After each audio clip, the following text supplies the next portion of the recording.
خوفناک کہانیاں with نوشی۔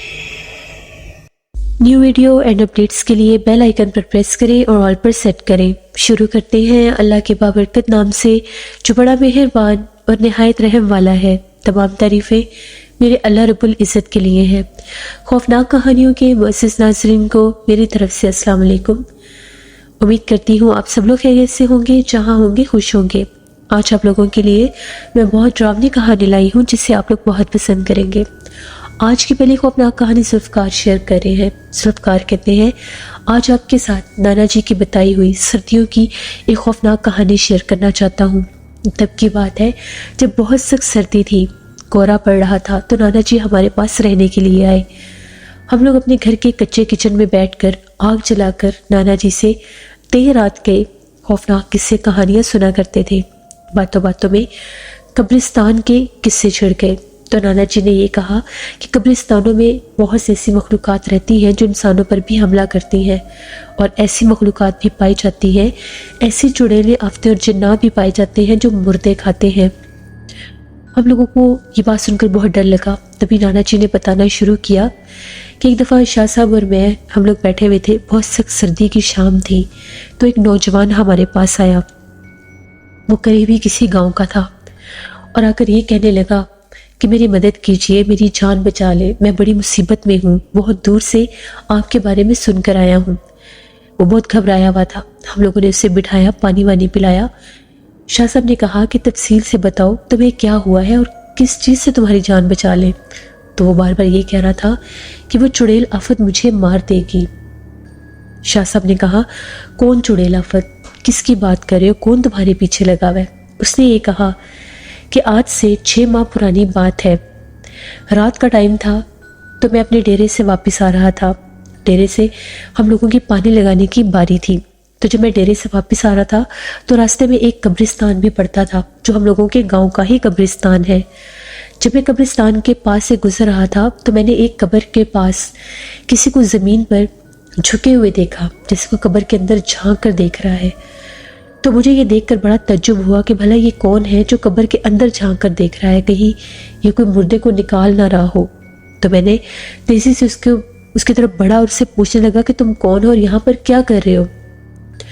اس وقت مجھے سمجھ میں نہیں آیا تھا کہ وہ کون ہے اور کیا کر رہا ہے۔ تو جب میں اس کے قریب گیا تو وہ ایک بھیانک چہرے والی کوئی مخلوق تھی، کوئی عورت تھی۔ اس کا بہت لمبا چہرہ تھا اور وہ مردہ نکال کر اس کی ہڈیاں چبا رہی تھی۔ میں نے اتنا بھیانک منظر اپنی آنکھوں سے دیکھا، اس کی آنکھوں سے جیسے انگارے نکل رہے تھے۔ ایک دم سے جب میں نے اسے دیکھا میری چیخ نکلی اور وہ وہی سب کچھ پھینک کر ایک کالے رنگ کا دھواں بن کر غائب ہو گئی۔ یہ دل دہلانے والا دہشتناک منظر دیکھ کر میں وہیں گرا اور بے ہوش ہو گیا۔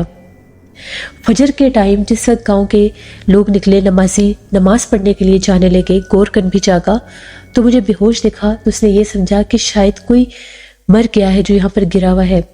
اس نے شور مچا دیا اور سبھی گاؤں کے لوگ آئے تو ان لوگوں نے پہچان لیا کہ یہ تو ہمارے گاؤں کا ہی لڑکا ہے۔ میرے گھر والے ادھر الگ سے پریشان تھے کہ میں رات بھر کیوں نہیں آیا۔ پہلے وہ یہ سمجھ رہے تھے کہ سردی کی سخت رات میں اکثر ہم لوگ ڈیرے پر رک جایا کرتے تھے، لیکن ایسا نہیں ہوا۔ مجھے اٹھا کر میرے گھر پہنچایا گیا۔ دن بھر میں بے ہوش رہا۔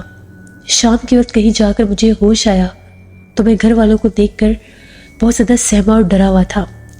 میں ان کو بتانا چاہتا تھا لیکن مجھ سے بتایا نہیں جا رہا تھا۔ میں نے ہمت کی اور اپنے گھر والوں کو ساری بات بتائی، جس پر میرے امی ابو بہت پریشان ہو گئے اور یہ کہا کہ ہم تمہیں کسی بزرگ کے پاس لے کر جاتے ہیں، تمہیں دم کروائیں گے۔ میں نے یہ کہا کہ نہیں، میں نے کہیں بھی نہیں جانا، کہیں ایسا نہ ہو کہ کوئی عامل اس مخلوق کی حاضری کروا دے میرے اوپر، کیونکہ اکثر گاؤں میں ایسے معاملات ہوتے رہتے تھے۔ میں بہت ڈرنے لگ گیا۔ کچھ دن میں گھر میں رہا۔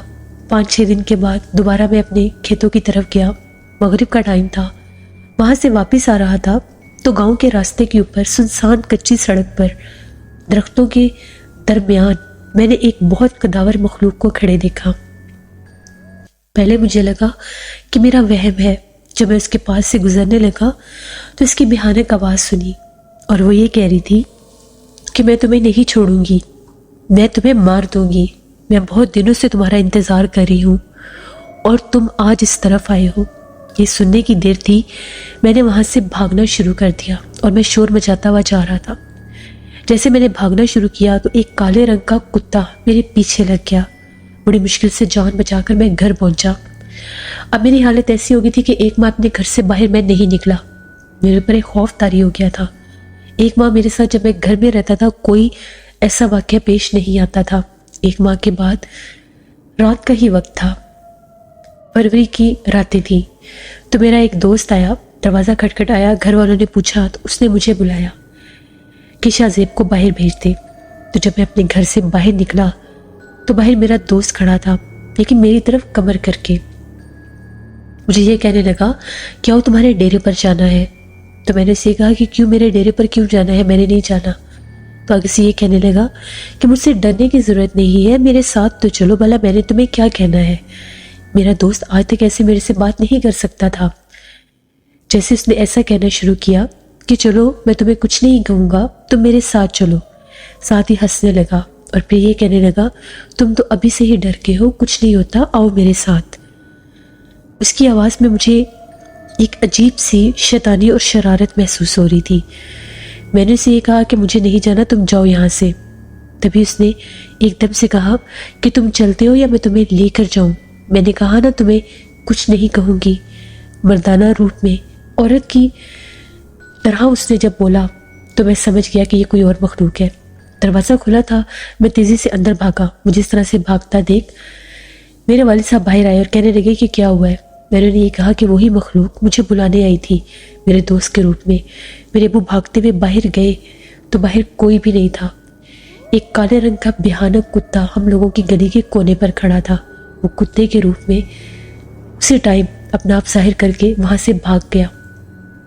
ابو نے کہا کہ اب یہ بات بالکل بھی فراموش کرنے والی نہیں ہے۔ اگلے دن وہ مجھے لے کر ایک بزرگ کے پاس گئے۔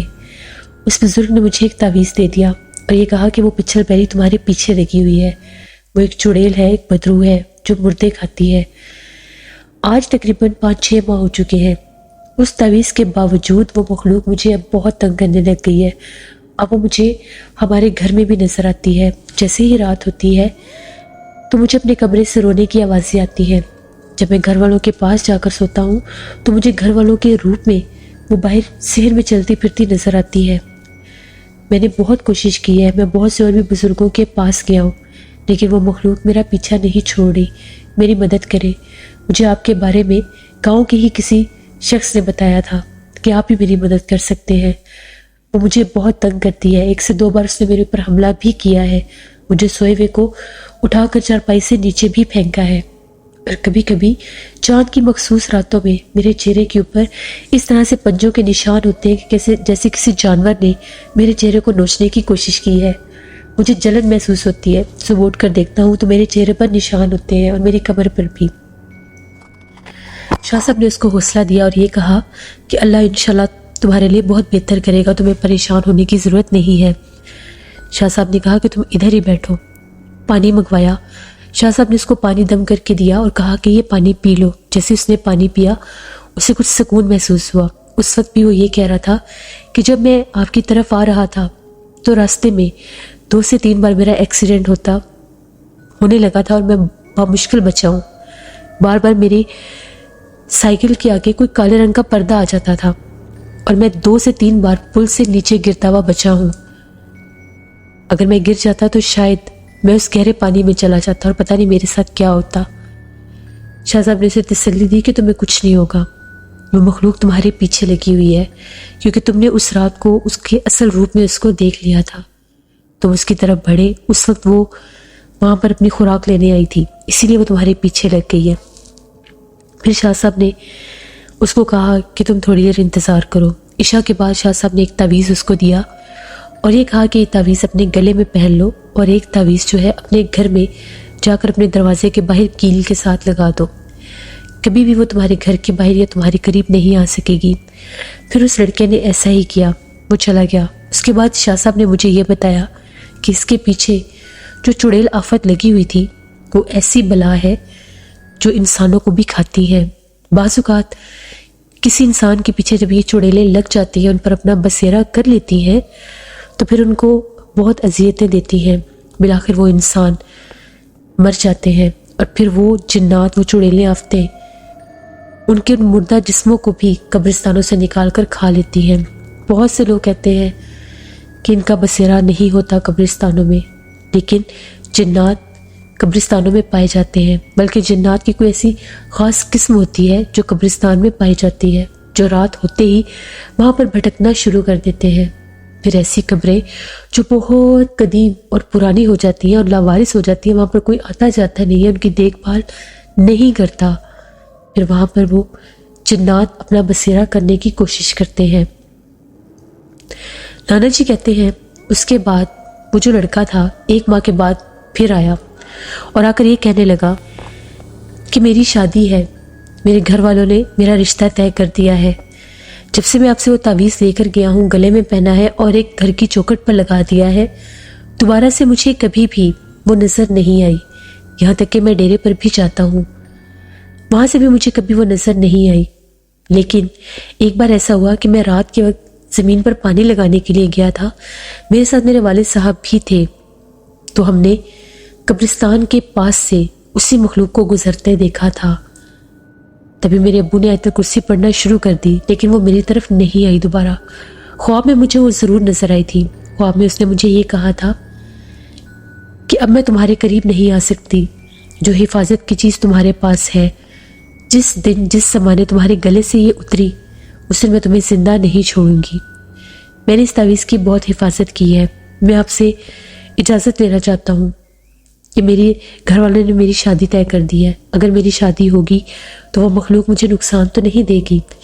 شاہ صاحب نے اسے یہ کہا کہ نہیں، وہ تمہیں تو نقصان نہیں دے گی، لیکن جس سے تمہاری شادی ہوگی اس کو نقصان دینے کی کوشش کرے گی، تو تم ایک تعویذ اس لڑکی کے لیے بھی لے کر جاؤ گے جس کے ساتھ تمہاری شادی ہوگی، تاکہ تم دونوں کی ہمیشہ حفاظت رہے، کیونکہ یہ جنات نسلوں تک انسان کا پیچھا کرتے ہیں۔ کبھی کبھی یہ کسی ایک انسان پر آتے ہیں اور آگے نسل در نسل ان کے بچوں تک بھی منتقل ہو جاتے ہیں۔ اگر ایک لڑکی کے اوپر کسی جن کا بسیرا ہو اور اس کی شادی ہو جائے تو اس کے شوہر کو وہ جنات نقصان دینے کی کوشش کرتے ہیں۔ اسی طرح سے اگر کسی لڑکے کے اوپر کسی چڑیل آفت یا جنی یا جن کا بسیرا ہو جائے تو جس لڑکی سے اس کی شادی ہوتی ہے یہ اس کو بھی نقصان پہنچانے کی کوشش کرتے ہیں۔ پھر شاہ صاحب نے اس کو ایک تعویذ دیا اور اس نے شکریہ ادا کیا اور وہ چلا گیا۔ وہ کہتا ہے کہ میں نے وہ 6 ماہ بہت مشکل سے گزارے، جب وہ مجھے اپنے گھر میں رونے کی آوازیں سنائی دیتی تھی، گھر والوں کے روپ میں نظر آتی تھی، اور بہت بار ایک چھوٹے سے قد کی عورت ہم لوگوں کے باتھ روم کی دیوار پر رات بھر بیٹھ کر روتی رہتی تھی، سخت سردیوں میں بھی۔ ہم لوگوں کو پتا تھا کہ یہ وہی مخلوق ہے جو میرے پیچھے لگی ہوئی ہے۔ اللہ کا شکر ہے جب سے چوکھٹ پر آپ کا تعویذ لگایا اور گلے میں پہنا دوبارہ وہ نظر نہیں آئی۔ یہ ایک سٹوری تھی جو نانا جی نے ہمیں سنائی۔ سخت سردی کے موسم میں ہم نانا جی کی یہ کہانیاں آج بھی بہت یاد کرتے ہیں۔ بہت شکریہ ذوالفقار آپ کا۔ سے یہ تھی آج کی ایک خوفناک کہانی۔ اپنا فیڈ بیک مجھے ضرور دیں، آپ لوگوں کو کیسی لگی۔ آپ لوگ بھی اپنی خوفناک کہانیاں شیئر کر سکتے ہیں ڈسکرپشن باکس میں دیے گئے ای میل آئی ڈی nusheenmir57@gmail.com پر۔ اس کے علاوہ آپ لوگ مجھے کمنٹ باکس میں بھی سٹوری شیئر کر سکتے ہیں۔ ہارر سٹوریز اردو پر بھی میں سٹوری آن ایئر کر رہی ہوں، اس کو بھی جا کر وزٹ کریں اینڈ سبسکرائب کریں۔ Scary Urdu tells